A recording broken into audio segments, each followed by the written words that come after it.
कभी कभी बुरी आदतें जाती नहीं लोगों की, उनकी डेंटिंग पेंटिंग करवानी पड़ती है कायदे से। मौलाना तौकीर गिरफ्तार, समर्थकों और करीबियों का भी इलाज चालू। सीएम योगी ने रौद्र रूप क्यों दिखाया? यूपी से महाराष्ट्र तक आई लव मोहम्मद के नाम पर हंगामा, दोनों जगह कौन सा तगड़ा एक्शन हुआ है, अब उसका चैप्टर। पिछले कुछ दिनों से आई लव मोहम्मद के मुद्दे पर भयंकर हंगामा चल रहा है।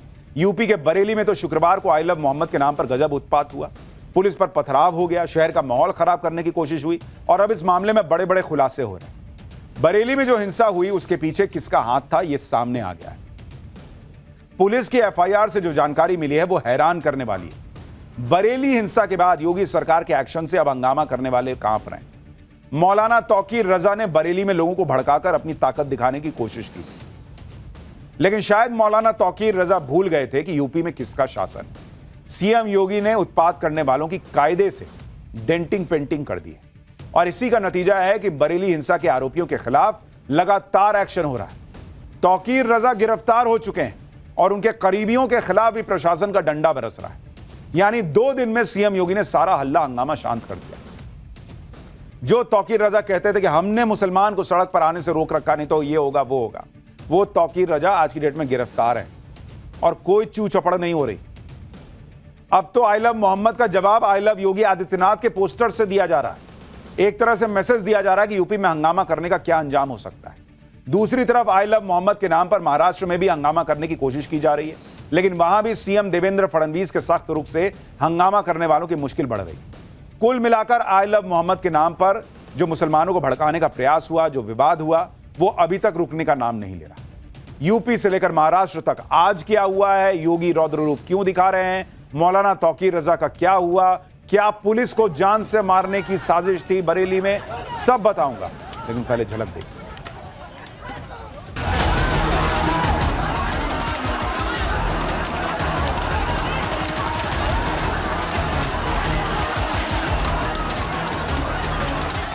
तो मौलाना भूल गया कि शासन किसका है। कभी कभी बुरी आदतें जाती नहीं लोगों की, उनकी डेंटिंग पेंटिंग करवानी पड़ती है कायदे से।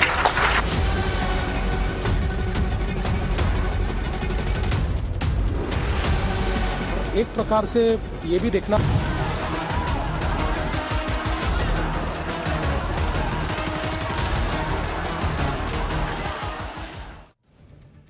शुक्रवार यानी 26 सितंबर को बरेली में आई लव मोहम्मद के नाम पर जमकर बवाल हुआ था। बरेली में सैकड़ों लोग आई लव मोहम्मद के नारे लगाते हुए जमा हो गए थे। दरअसल मौलाना तौकीर रजा ने मुसलमानों से आई लव मोहम्मद के मुद्दे पर प्रोटेस्ट के लिए कहा था और नतीजा यह हुआ कि भारी भीड़ जमा हो गई। उसके कुछ देर बाद ही पुलिस पर पथराव शुरू हो गया और पुलिस पर गोली तक चला दी गई। भीड़ को काबू करने के लिए पुलिस ने लाठीचार्ज किया और उस पर भी जमकर सियासत हुई। लेकिन अब बरेली में हुए हंगामे का सच सामने आ रहा है। पुलिस ने जो एफआईआर दर्ज की है उससे बड़ी साजिश का खुलासा हो रहा है, जिसके मुताबिक बरेली में हुए हंगामे में तौकीर रजा आरोपी नंबर 1 है। प्लान बनाकर साजिश के तहत हिंसा हुई थी, यह एफआईआर में लिखा है। तौकीर रजा ने कहा था कि शहर का माहौल बिगाड़ना है, चाहे इसके लिए पुलिस वालों को मारना ही क्यों ना पड़े। मुसलमानों को अपनी ताकत दिखानी है। इस प्रदर्शन में अपराधियों को भी बुलाया गया था। प्रदर्शन में सिर तन से जुदा के नारे भी लगे थे। पुलिस पर अवैध हथियारों से फायरिंग की गई थी। पुलिस वालों से डंडे छीन के हमले हुए। पुलिस पर पेट्रोल बम से भी हमला किया गया। पुलिस कर्मियों पर धारदार हथियारों से हमला हुआ। पुलिस को बड़ी संख्या में अवैध हथियार बरामद हुए हैं, जिसका इस्तेमाल पुलिस पर हमले के लिए किया गया था। पुलिस के मुताबिक यह सब माहौल खराब करने की साजिश थी, लेकिन मौलाना तौकीर रजा भूल गए कि यूपी में किसका शासन है। पुलिस के मुताबिक बरेली में हंगामे और हिंसा का मुख्य आरोपी मौलाना तौकीर रजा ही है। लोगों को भड़का के अपनी राजनीति चमकाने के लिए मौलाना तौकीर रजा ने यह सब किया था। बरेली हिंसा के लिए कितने बड़े स्केल पर प्लानिंग की गई थी, सूत्रों के हवाले से जो खबर आ रही है वो आपको बताता हूं। दंगा भड़काने के लिए 40,000 लोगों को बुलाने की तैयारी थी। 5 थाने जहां मामले दर्ज हैं, वहां करीब 390 मस्जिदें हैं। हर मस्जिद में 100 लोगों को जमा करने का प्लान था। जुमे की नमाज के बाद इस्लामिया कॉलेज ग्राउंड जाने का प्लान था। इस्लामिया ग्राउंड से हिंसा भड़काने की साजिश थी। व्हाट्सएप के जरिए लोगों को भड़काया गया। पुलिस को 5 व्हाट्सएप ग्रुप और एक फेसबुक पेज का पता चला है, जिसके जरिए लोगों को बुलाया और भड़काया गया। हंगामे की प्लानिंग करीब 7 दिन पहले से शुरू हो गई थी। हिंदू इलाकों तक हिंसा फैलाने की साजिश थी। रामपुर, मुरादाबाद और बिजनौर से लोगों को बुलाया गया। पुलिस ने इन सारी साजिशों को नाकाम कर दिया। सोचिए अगर यह प्लानिंग सफल हो गई होती, जैसा दावा किया जा रहा है, तो बरेली में क्या माहौल होता और क्या नैरेटिव सेट हो रहा होता। लेकिन पुलिस ने ऐसा कुछ नहीं होने दिया और हंगामे करने वालों को लाठियां मार मार के खदेड़ दिया। खुद सीएम योगी ने कहा कि जो भी उत्पात करेगा उसकी डेंटिंग पेंटिंग की जाएगी। आप देखिए कि बरेली में हुए हंगामे के बाद पुलिस लगातार एक्शन ले रही है। पुलिस ने मौलाना तौकीर रजा को गिरफ्तार कर लिया। तौकीर रजा के करीबी नदीम को भी गिरफ्तार किया गया है। मौलाना तौकीर रजा से जुड़े 2 बारात घर सील कर दिए गए हैं।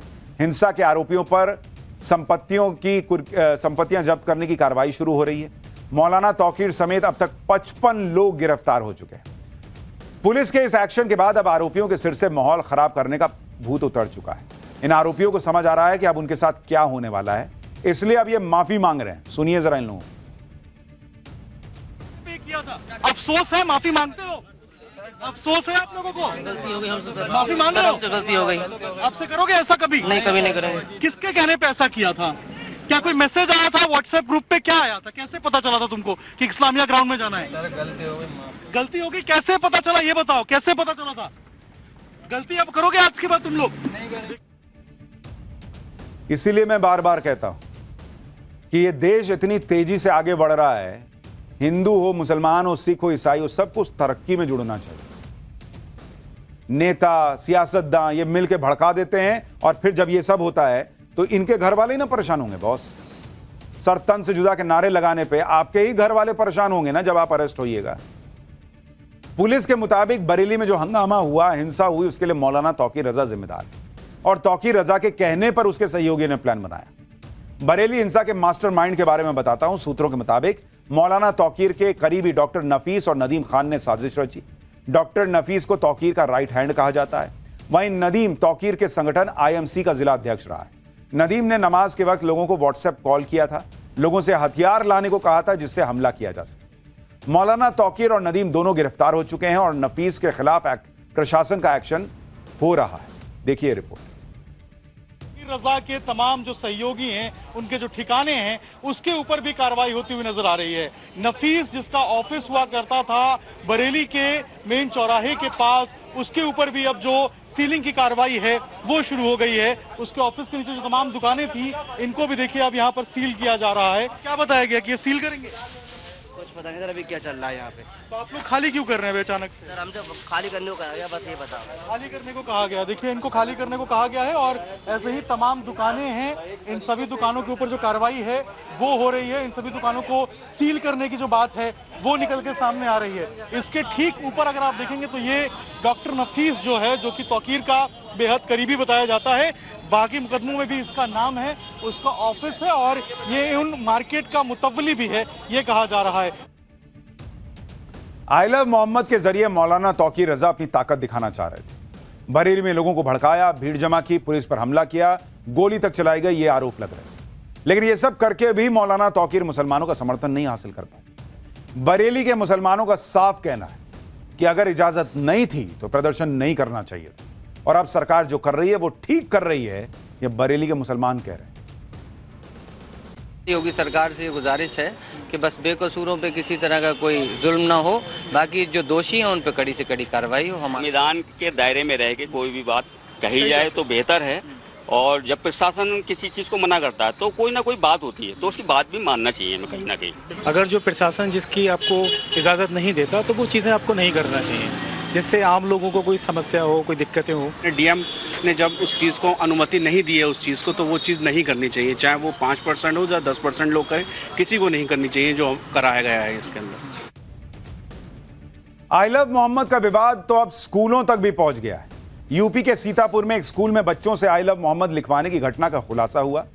अमर बापू शिक्षा निकेतन स्कूल में स्लोगन प्रतियोगिता का आयोजन किया गया और टीचर ने बच्चों से कॉपी पर आई लव मोहम्मद लिखने को कहा। हिंदू मुस्लिम सभी छात्रों से आई लव मोहम्मद का स्लोगन लिखवाया गया। इसके बारे में जब बच्चों ने अपने घर में बताया तो हंगामा हो गया। स्कूल में बच्चों से आई लव मोहम्मद लिखवाने के मामले पर विवाद खड़ा हो गया। बड़ी संख्या में हिंदू संगठनों के लोग स्कूल के बाहर पहुंचे और एक्शन की मांग की।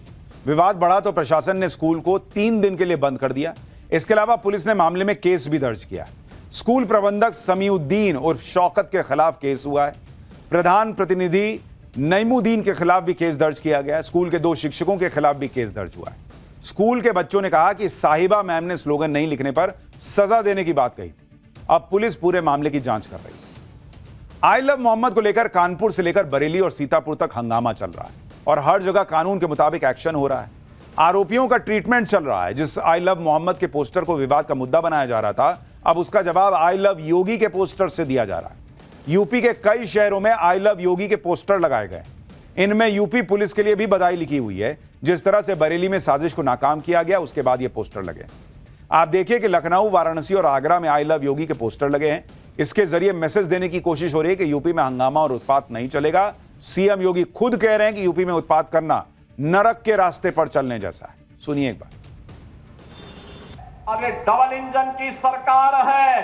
अगर बेटी की सुरक्षा पे हाथ डालने का प्रयास किया, व्यापारी के प्रतिष्ठान में आग लगाने का प्रयास किया, उत्साह और उमंग के उत्सव में कहीं पर अगर अराजकता पैदा करने का और उपद्रव पैदा करने का कुत्सित प्रयास किया, तो मान करके चलिए कि ये रास्ता उनका सीधे नरक में जाने का होगा, सीधे नरक में। यानी योगी राज में उपद्रवियों का ऐसा इलाज हो रहा है जो उन्होंने भी सोचा ना होगा।